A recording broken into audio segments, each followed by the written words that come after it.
I'm Krista Tippett. Today, children of Abraham. Abraham is the common patriarch of Judaism, Islam, and Christianity. His story spans dramatic territory of the modern world, both physical and spiritual. It begins in what is now southern Iraq and ends in the West Bank city of Hebron. My guest, Bruce Feiler, went in search of Abraham to understand the crises and possibilities of the 21st century world. God chooses Abraham in Genesis 12, and Abraham chooses God. And then each of the religions over time has chosen to link itself back to Abraham because he's so closely associated with God. In a sense, you can't get to God without understanding Abraham. This is Speaking of Faith. Stay with us.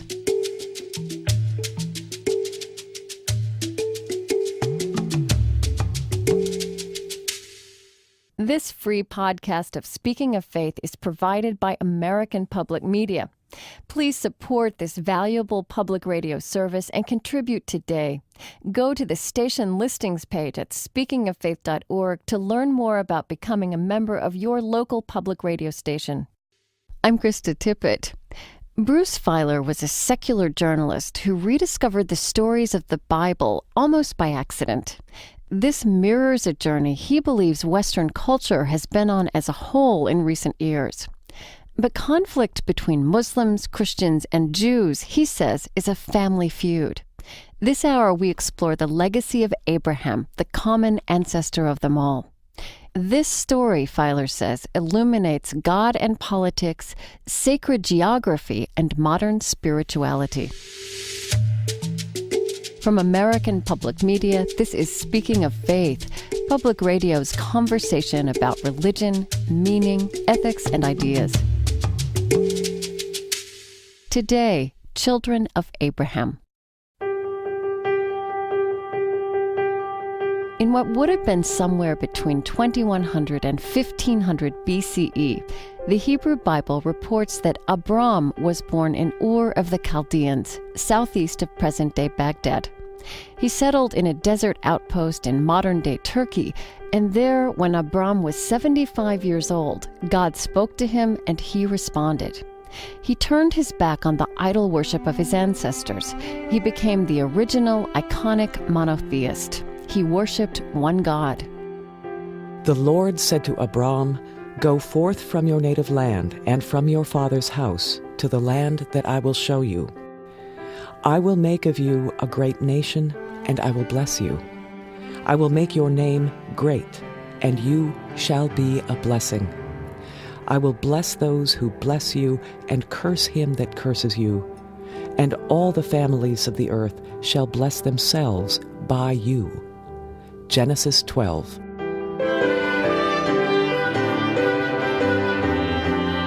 Abram and his wife Sarai traveled through lands that mark the contemporary political landscape: modern-day Syria, Jordan, Egypt, and finally what we now know as the West Bank. But Sarai was barren. The Hebrew Bible recounts that when Abram was 99 and Sarai 90, God told them they would have a child. He renamed Abram Abraham, a word that in Hebrew suggests the father of a throng of nations. Sarai became Sarah. The name of their firstborn son, Isaac, means in the Hebrew, he laughs, for Sarah laughed and imagined herself the object of laughter when God promised her a child in old age. Isaac would become the father of Jacob, who would become Israel. But Abraham had another, earlier son, Ishmael, born to an Egyptian slave woman, Hagar. The world's 1.2 billion Muslims revere Ishmael as their original ancestor and their line of direct descent from Abraham. And when Christianity grew from Jewish roots, one of the core messages of the early apostles was that Gentiles too could become children of Abraham. My guest this hour, the journalist Bruce Feiler, grew up with little interest in the Bible or religion in general. That changed for him in the summer of 1997 when he visited a friend living in Jerusalem. It wasn't really a spiritual quest, as odd as that might seem today. I actually think it's sort of a mark of my lack of spirituality that I'd been to 60 countries at this point, sprained my ankle on 4 continents, and never been to the Middle East.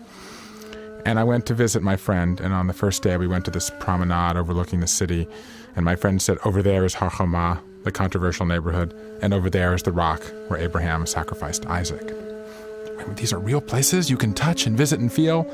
And this crazy way I live my life, I thought, well, here's an idea. What if I enter the Bible as if it were one of these worlds and seek to become a part of it?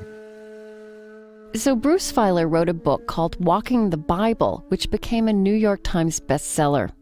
His 2002 book, Abraham, A Journey to the Heart of Three Faiths, became a national sensation. Before he researched and wrote that book, Feiler's sense of Abraham came from the Torah portion he read aloud at 13 at his bar mitzvah, the passage where God calls Abraham to go forth from the home of his youth. I always knew that this was the passage that I had read. I was fortunate that it's this epic moment in the history of the world when God chooses Abraham and Abraham chooses God. I also understood in my own identity that one of the reasons that I could travel to all these places and live abroad for most of my 20s and write these books about, all these different places around the world was that I came from a place, right? So that I felt attached to something. It's been my observation that people who wander feel attached, and the people who want to settle down sort of felt dislocated when they were young in many cases. So I feel like that I understood, but I didn't really put the whole thing together. And in some ways, I feel that these questions, why I did Walking the Bible, why I went searching for Abraham, I find myself going back to that initial moment of why really did I do this? And I feel like I can keep revisiting that forever and never really understand. It's the way Scripture works, too, isn't it? Yes. When it's living. I said this so many times in all the conversations I ever had about Walking the Bible, that the objective of that experience, and in some ways the destination of that experience, was the Bible's not an abstraction. That book gathering dust. It is a living, breathing entity, intimately connected to those places and to all of us. And in some ways to my surprise, but maybe I shouldn't have been surprised, that's the story of Abraham, is that there is this figure in the past, or is there a figure in the past? And then every generation for 2,000 years has chosen an Abraham for itself. What do you mean when you say that? Well, what I mean is just first a little bit of narrative here. I mean, basically, Walking the Bible comes out, becomes this book that touches hundreds of thousands of people. And I'm actually off working on a follow-up, the rest of the Hebrew Bible in the New Testament, when I get a call from my brother saying, look outside your window. It's September 11th, 2001. I'm in New York. I watched the towers fall. And in those weeks afterward, we began to hear, who are they? Why do they hate us? Can the religions get along? And I do think that one name echoes behind those conversations. One man is at the heart of the religions that suddenly seem to be at war. Abraham, Abraham, Abraham. So 2 weeks after that date, I get up and I go on this journey. And essentially, I believe now, in retrospect, that I was, and I believed at the time, I was looking for one Abraham. I was looking for this figure who sort of was out in the desert somewhere, some sort of great oasis that I could unveil to the world, and we could all hold hands and dance kumbaya around the campfire. What happened, the big surprise of this journey, was I wasn't looking for one Abraham. Turns out I was looking for 250 different Abrahams. Or that's what you found. You found that there were 250 different Abrahams. Yes, because basically the basic fact, as you know, is that there's no archaeological evidence that any of the great epic events in Genesis ever took place. You would think that that would be problematic for the religions who base their identity in part on his life story. Instead, the opposite happened, which is that each of the religions essentially just chucked out the initial story and proceeded to make up its own Abraham. And therein lies this great tension, because the story in Genesis is this universal story. God blesses Abraham. He blesses both of his children. Ishmael, even after Ishmael is kicked out into the desert, and Isaac, both are blessed by God. But what happened is the religions tried to elbow aside one another. So basically Jews, when they felt insecure, tried to turn Abraham into a Jew. So in the Jewish commentaries, you start to see that Abraham is the reason God created the world, which occurred 1,000 years before Abraham was born. Abraham becomes the reason for Passover, even though Moses lived 1,000 years after Abraham was dead. Abraham even keeps kosher, which wasn't invented until 1,500 years after Abraham died. And so basically they made Abraham into a Jew. And here's the thing, this is the great gift of Judaism that allowed these biblical figures to continue to be alive, which is they said they didn't just live then, they also live now. Right. But that gift also has a curse, which is it opens this door and everybody else comes rushing through.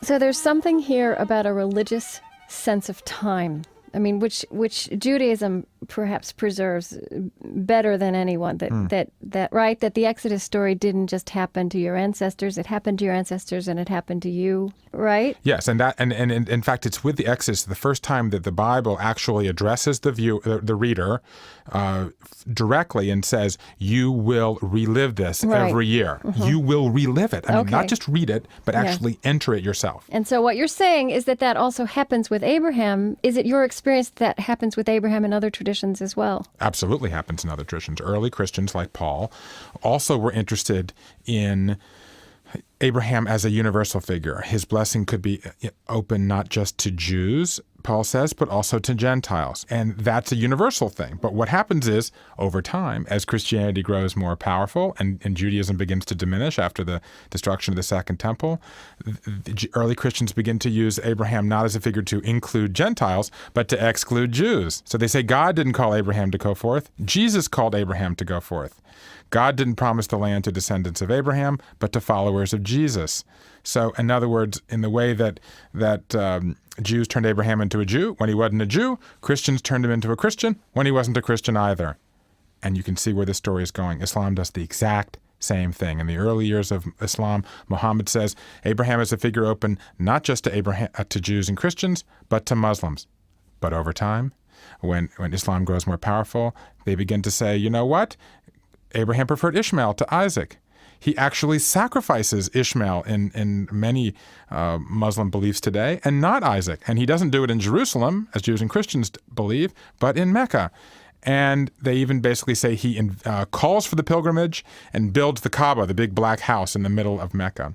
So they turn him into a Muslim. And basically, most of my waking hours were spent trying to untangle this knot, how the universal figure of Genesis, who spreads his blessing to everyone, becomes this object of bloody rivalry among his descendants. A family feud, you say. I mean, there are so many more pivotal events in the Hebrew Bible. The Israelites are never told to relive the sacrifice of Isaac the way they are the Exodus. Exactly. In fact, it's extraordinary how... It's never referenced? mentioned in the rest of the Hebrew Bible. Right. It never comes up. It only comes up when, in the political context, it first reemerges as an important story in the Maccabean time in the Hasmonean era, right before the birth of Christ, because Jews are being oppressed. And oppressed Jews look back to the story of the binding, but they don't look at Abraham. They look at Isaac. Right. And they say, in the way that Isaac suffers, then that is a model for how to suffer. Now, then what happens is along comes the early Christians. They begin to see in Genesis 22 a mirror, if you will, or a precursor, depending on how you want to describe it, of what happens with the sacrifice of Jesus. And they begin to say, well, Abraham stopped short of sacrificing Isaac. God did not stop short of sacrificing Jesus. And some suggest this means God loved Jesus more than Abraham loved Isaac.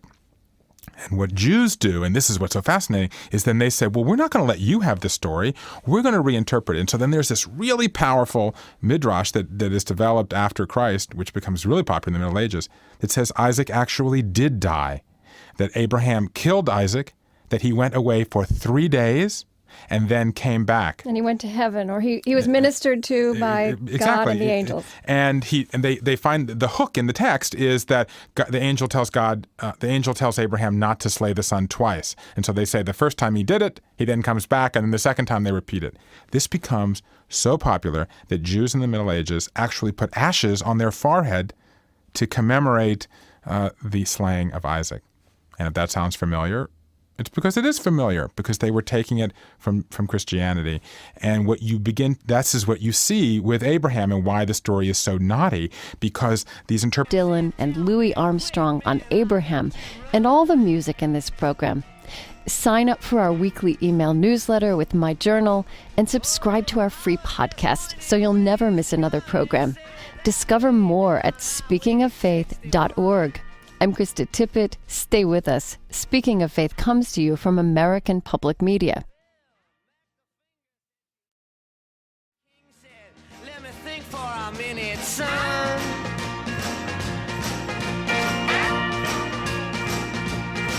Then he said, yes, I think it can be. Mornings, 11 Eastern, on Hallmark Channel. And by Harper San Francisco, publishers of Amazing Grace, William Wilberforce and the Heroic Campaign to End Slavery, companion to the film Amazing Grace. And Not for Sale, The Return of the Global Slave Trade and How We Can Fight It, at harpercollins.com.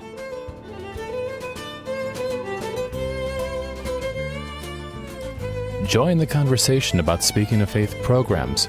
Purchase discussion guides, program CDs, and other tools for your small group, book club, or classroom at speakingoffaith.org.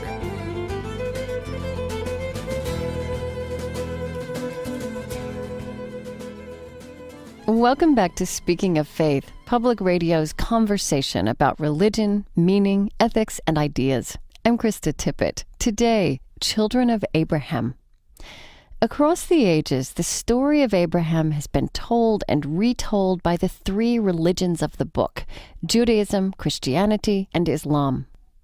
And tantalizing gaps and contradictions in the story lend themselves to different interpretations. Jews draw their lineage from Abraham's family tree through his son Isaac, born of his wife Sarah.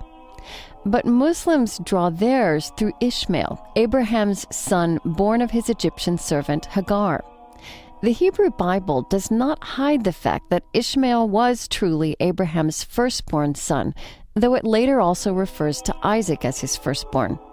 The Bible also reports an ambivalence on God's part about the fate of Ishmael, even after Sarah and Abraham had banished him and his mother. Sarah saw the son whom Hagar the Egyptian had borne to Abraham playing. She said to Abraham, "Cast out that slave woman and her son, for the son of that slave shall not share in the inheritance with my son Isaac." The matter distressed Abraham greatly, for it concerned a son of his. But God said to Abraham, "Do not be distressed over the boy or your slave. Whatever Sarah tells you, do as she says, for it is through Isaac that offspring shall be continued for you. As for the son of the slave woman, I will make a nation of him too, for he is your seed." Early next morning, Abraham took some bread and a skin of water and gave them to Hagar. He placed them over her shoulder together with the child and sent her away. And she wandered about in the wilderness of Beersheba. When the water was gone from the skin, she left the child under one of the bushes and went and sat down at a distance, a bow shot away, for she thought, "Let me not look on as the child dies." And sitting thus afar, she burst into tears.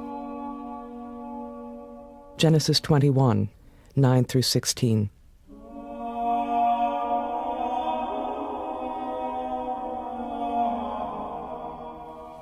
So you have the Bible's first homeless single mother who's been cast out. Proof positive that every generation can have their interpretation That's of the right. story. Well, seriously, though, there she is. And as you pointed out in your book, the Hebrew Bible strangely makes room for incredible sympathy towards Yes. Hagar and her son.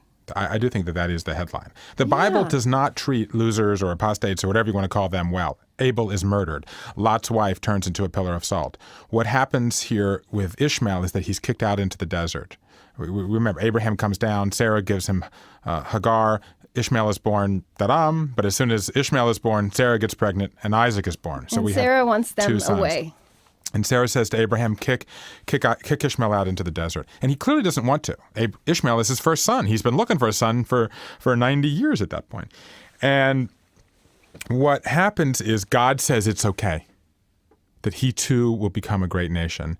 And so Ishmael is kicked out into the desert, but unlike a lot of figures in the Bible, he never leaves Abraham's realm of love and paternity, and he never leaves the sphere of God's blessing. And what is interesting is how the text seems to be bending over backwards to create a sort of balance. Yes. Ishmael goes out into the desert, but his mother, Hagar, is much more elevated. Isaac gets the land, but through the malice of his mother. Hagar is the only person, male or female, in the Hebrew Bible to ever speak and name God directly. And God promises Abraham that he will have many generations, Isaac and Jacob, but he promises the same to Hagar, which means Hagar is, in effect, a female patriarch. And this balance, I think, is stunning, because the split, when this story comes along, the split among the religions is still thousands of years in the future. And yet the text seems to understand that all of these people are related to one another, that there will be violence, but there also is peace. I mean, the thing that I hold on to here, one of the last things I did, as you know, is I went to Hebron, one of the bloodiest cities on the planet, the epicenter of Muslim-Jewish conflict. I drove south on this sniper road where the Israelis and Palestinians shoot at one another before arriving at the Tomb of the Patriarchs. It's this giant building that looks like a cross between a gymnasium and a castle. The last time I had been there were 10,000 Jews dancing at a festival. Today it was empty. So dangerous that 4 soldiers with helmets and machine guns had to escort me inside. 4! And I go to this little tiny room between Abraham and Sarah's tomb. All 3 faiths agree this is where they're buried. There's a ramshackle synagogue there with a chandelier hanging down with half the bulbs out. And it's there that Abraham at 175 dies. And in one of the most haunting and overlooked passages in the Hebrew Bible, in Genesis 25:9, his sons Ishmael and Isaac, rivals since before they were born, estranged since childhood, leaders of opposing nations, come, stand side by side, and bury their father. Abraham achieves in death what he could never achieve in life, this moment of reconciliation, a hopeful, side-by-side flicker of possibility when they're not rivals or warriors, Jews, Christians, or Muslims. They are brothers. Is that incident also referenced in the Quran? The thing about the Quran that's important to remember here, as you know, is that it never really tells the story. Right, it's not a chronological It's not a chronological narrative. It sort of refers back, and it says sort of, remember when? So it's not mentioned explicitly, but most of the events in Abraham's life are not mentioned. What I think is relevant here is that this is also a Muslim shrine. It's been a Muslim shrine for hundreds of years. Muslims and Jews now divide the shrine. In some ways, the shrine is sort of an awkward but really practical model for how you can get along. It ain't pretty. Like Jews and Muslims, they split the shrine, and 10 days a year, each side gets unlimited access to it. It's almost like, wow, it ain't pretty, but it does work. I'm like, maybe that's the model here. But what's important to me about that moment is that they stand side by side. It doesn't say they hugged. It doesn't say they had dinner. It doesn't say they moved in and sat down and said, let's forgive. And remember, Abraham tried to kill each of them. Like, to me, that is the model. And again, the text seems to understand, predict almost, where we're going to be so many thousands of years later. So it's not, the destination here is not some Esperanto mumbo jumbo of a giant religion. It's standing side by side and respecting that coexistence. Journalist and author Bruce Feiler.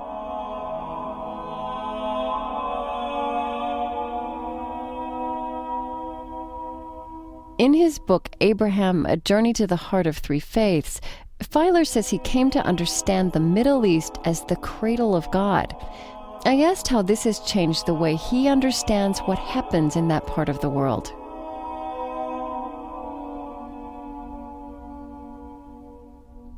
In the weeks after September 11th, the feeling that began to rise up inside of me was one of being violated, a sort of physical sense of being afraid. And it was confusing to me. And then one day I recognized that feeling. It's the feeling one has every day in the Middle East, of terror and pride and connection to place. For me, September 11th, 2001 is the day the Middle East came to America. And I think the reason that that's important is that until that time, I still think there was a separation between those places and our place. I think that separation had long since gone away for Europe. If you go back to the Crusades, if you go back even to English history, where so much of it is connected to the Middle East because it's so much closer. And I think that what's happened now is the idea that we are different from that land, that this land is separate from that land, is gone away. If you listen to the conversation in America today, any day, any place, on the radio, on television, at a dinner table, it has to do with those themes about the intersection of God and politics and geography. Like that is that little triangle, God, the politics, and land. That is the Abrahamic triangle because God promises Abraham land. That little triangle is the defining story of the Hebrew Bible. And if we do not understand that land is part of it, you take land out of it, you don't understand it. And now I think that triangle is something that it has really resonated deeply with Americans, and therefore the answer to your question, in my view, is that we have to realize that is not happening there. Mm-hmm. It's happening here also. And if we'd been taking our texts and religious traditions more seriously, even this biblical view of time that you and I talked about a minute ago, I mean, that distance was always collapsed. And, you think there are groups, say, of evangelical Christians in this country who've insisted on that connection. It seems to me what's new is that it's come to the rest of Americans as well. And it's no longer metaphoric. That largely the way it's conducted in America, yes, there's always been this fascinating connection between evangelical Christians and Zionist Israel. Jews because of the land issue. But for most people, while most people understand that I can take a lesson from the Scripture and relate it to my life, I do think a lot of people who are believers who engage it, I think that they get that connection. But the difference is now it affects place. Right? And that's the thing that Americans feel most passionate about, like our land. I mean, look at the just uncontrollable upsurging of patriotism that occurred after September 11th. At times it's been over the top because now it's place. Like now it's we're threatened. And that's the equation that I think that we miss here when we only read it as metaphor and as story, as opposed to something that's real and that has sort of geographic consequences. Okay, so it's not just that the sense of that part of the world, that the sense of land and place has impinged on us, but that we are developing that sense within ourselves of our own place. We are realizing that we carry those places around within us, and that what happens to those places affects us and affects our faith. Journalist and author Bruce Feiler. In much of the devotional tradition of Islam, the prophet Abraham is linked to the founder of Islam, the prophet Muhammad. The two of them, along with Noah, Moses, and Jesus, are held up as the greatest examples of guidance that the divine has sent to humanity. The literal meaning in the Arabic of the word Islam is submission to the will of God. And Abraham, who turned away from the idol worship of his ancestors, is considered to have been the first Muslim. The Quran includes references to many of the events of Abraham's life which are in the Hebrew Bible, and it also recounts others. For example, the Quran says Abraham once made a trip to visit his son Ishmael in what is now Saudi Arabia. There, he laid the foundation of the Holy Mosque of Mecca. In the Muslim Hajj, the pilgrimage which every Muslim hopes to make once in his or her lifetime, virtually every ritual is linked to Abraham. Here is a traditional prayer recited in the Muslim world from Morocco to India. Allahumma salli ala Muhammadin wa ala alihi kama sallaita ala Ibrahim wa barik ala Muhammadin wa ala ali Muhammad kama barakta ala ali Ibrahim fil alameen innaka hamidun majid. O our Lord, bless Muhammad and his family as you blessed Abraham. Send your spiritual power upon Muhammad and upon the family of Muhammad as you sent your spiritual power upon the family of Abraham. In this universe and in all universes, indeed you are praiseworthy and noble.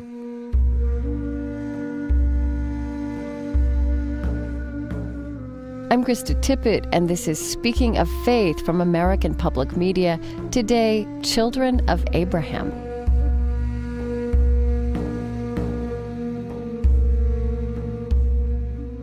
After my guest Bruce Feiler's book about Abraham was featured on the cover of Time magazine in 2003, Abraham's study and action groups sprang up across the country.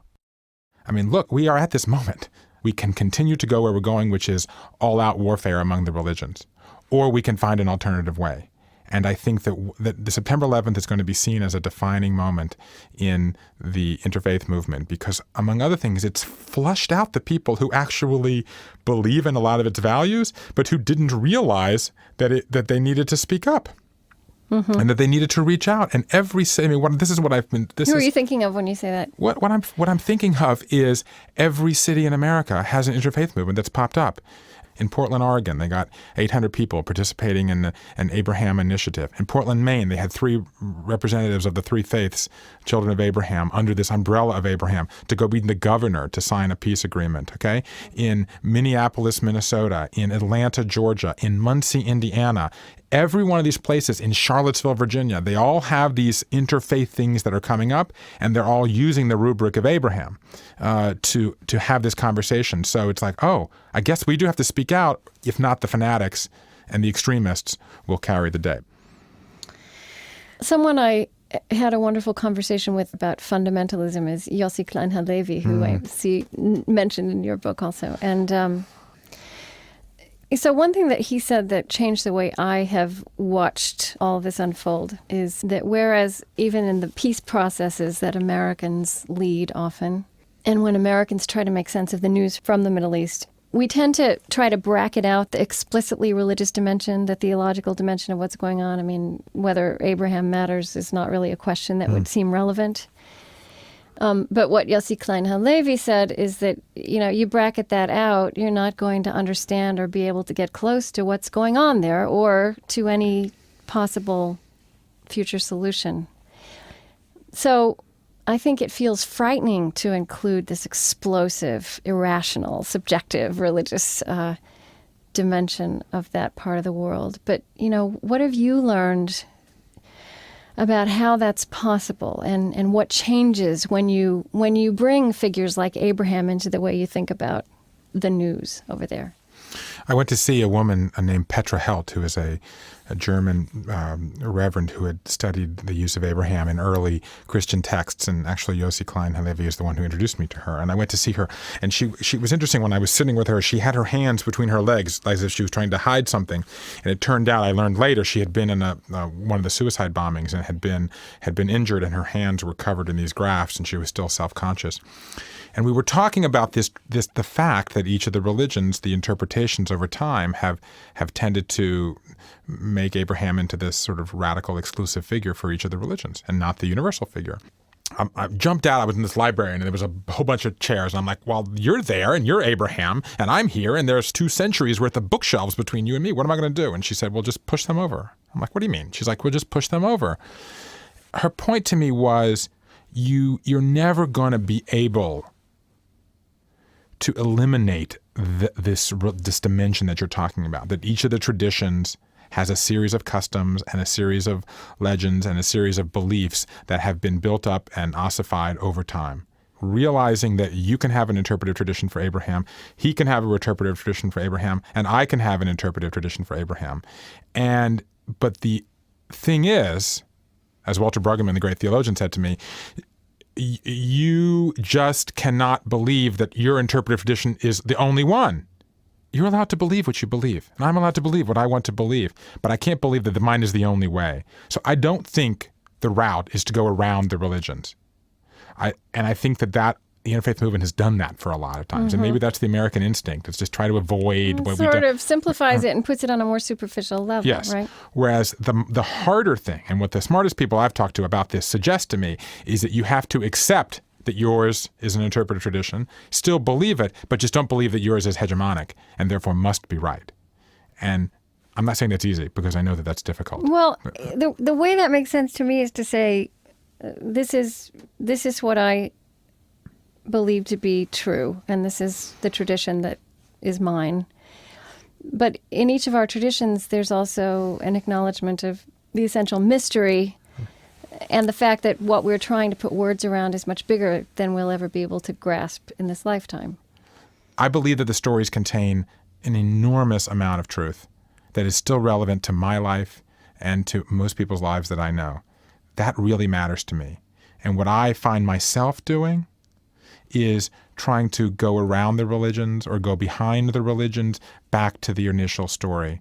And I think I'm at the point where I got them all separate. I don't think they've all come back together. Okay, so in the puzzle. stories are separate from the religion? Absolutely. Okay, because I think, the religion is the carrier of those stories, or has functioned that way. I mean, that's Or one of the has important proffered functions. itself as. Well, all right. Well, but has kept them alive in some sense, even through just, writing down scriptures and passing them on to other generations for you to discover and read for yourself and decide that the way they taught them was not what you're reading. Or maybe the stories are so great that they survived the religion sort of pounding them over time. I mean, you could take your story, but yes, I mean, I'm not hostile toward the religions. I believe there's a way to integrate the religions back into this conversation. I'm just saying in the sort of, I haven't gotten all the way to doing that yet. Okay. I still have some lingering bitterness toward the religions for turning me off, I think, and turning a lot of other people off to the stories, because their religions are interested by nature in preserving themselves. Journalist and author Bruce Feiler. We're talking about the meaning and legacy of Abraham, the common spiritual ancestor of the three monotheistic religions, Islam, Judaism, and Christianity. In this multimedia piece, The Cave, contemporary composer Steve Reich synchronizes music with Muslim, Christian, and Jewish voices reciting texts. If you look at the last sort of, half century of American religious life, that you basically had people turn away from organized religion, we'll just say 30, 40 years ago for the purposes of this conversation. And they experimented with a lot of New Age things, and those don't seem to have as much currency. And certainly after September 11th, they have even less currency. So people were in religious institutions, broke away. And now what they seem to be doing is going back to traditional texts. I think the Kabbalah movement is an example of that. And now people going back to the ancient texts looking for meaning. And then once they go back to those ancient texts, what they then tend to do is reinstitutionalize themselves. Right. Because people, once they go back to the text, feel the need for community. But, I think that creates a more empowered religious sensibility, because if people, it's starting in a different place. It's not starting from what you've been spoon-fed or, the interpretations that have been handed down to you, but it's starting with reading the text for yourself, discovering that they have meaning, and then going with that knowledge back into what the institution has to offer. I think that's exactly right. And that's the way in which I feel myself already and anticipate myself getting over this antipathy toward organized religion. It's sort of like what we all do with our parents, right? I mean, when we're young, what our parents tell us, we do, okay? Then we go through this rebellion with wherever our parents tell us, we don't do. And ultimately we realize, you know what? Our parents are people. They care for us. We can listen. It's worth it to us to get their advice, but we don't have to accept their advice. And I think that's the same. There's a lot of truth in the way we relate to these religious institutions as well, which is understanding that they are institutions. They have their own objectives. They have their own foibles. They have their own problems. They care for us, and I think they care for our souls, and they care for our moral well-being much more than most institutions in our life do. But we're not obliged to do everything that they tell us or just to accept the interpretations they give us. So this has been a roundabout way of answering a question that I had, which is, why I think the figure of Abraham is incredibly important, practically important, but it was a question in my mind why lots of Americans should see that, or, why this should be on the cover of Time magazine, or if it can really have an effect. But now I'm sort of seeing that this figure can have a different relevance because of the sort of new religious sensibility of the time we're living in. Well, first of all, I think there are some basic things that we ought not to forget because we're having this conversation at a high level, which is it is a family feud. And for a lot of people, that's a headline, that Jews and Christians and Muslims all came from the same land, from the same family, that Abraham is a figure that is central to Jews, Christians, and actually more central to Muslims than arguably to the other two. That's a really important realization, that we do all come, and that also leads to the next assumption, which is that we all share the same God. And the reason that all three religions have gone back to Abraham, this is the thing. God chooses Abraham in Genesis 12, and Abraham chooses God. And then each of the religions over time has chosen to link itself back to Abraham because he's so closely associated with God. In a sense, you can't get to God without understanding Abraham. They could have chosen anybody. They could have chosen David. They could have chosen Moses. They could have chosen Isaac. They could have chosen Adam. They chose Abraham. That choice is powerful. And to me, that suggests that we can choose Abraham as well. We can choose an Abraham for this moment. To Abraham number 241 is sort of what I say he is in my book. But that's just sort of a whimsical way of saying we can make him relevant to our time. And the moment that we live in now is the religion's about to descend into war. They've been at war for a long time, but the weapons are a lot bigger now. Planes are weapons. Nuclear bombs are weapons. And we need to remember, at least, that we do have this family feud, that at the center of it is one man. And I think he contains the seeds of hope, because I really feel that the story of Abraham is not Pollyannish, and that's what's so great about it. There's violence in it as well as peace in it. He's a flawed vessel, but he is the best vessel we've got. And so I think that's why people are grabbing for him. He's fully human. He's fully human. He's fully us. Bruce Feiler is the author of Abraham, A Journey to the Heart of Three Faiths. And here is a reading from Genesis 25, where the Hebrew Bible leaves Abraham's story. This was the total span of Abraham's life, 175 years. And Abraham breathed his last, dying at a good, ripe age, old and contented, and he was gathered to his kin. His sons, Isaac and Ishmael, buried him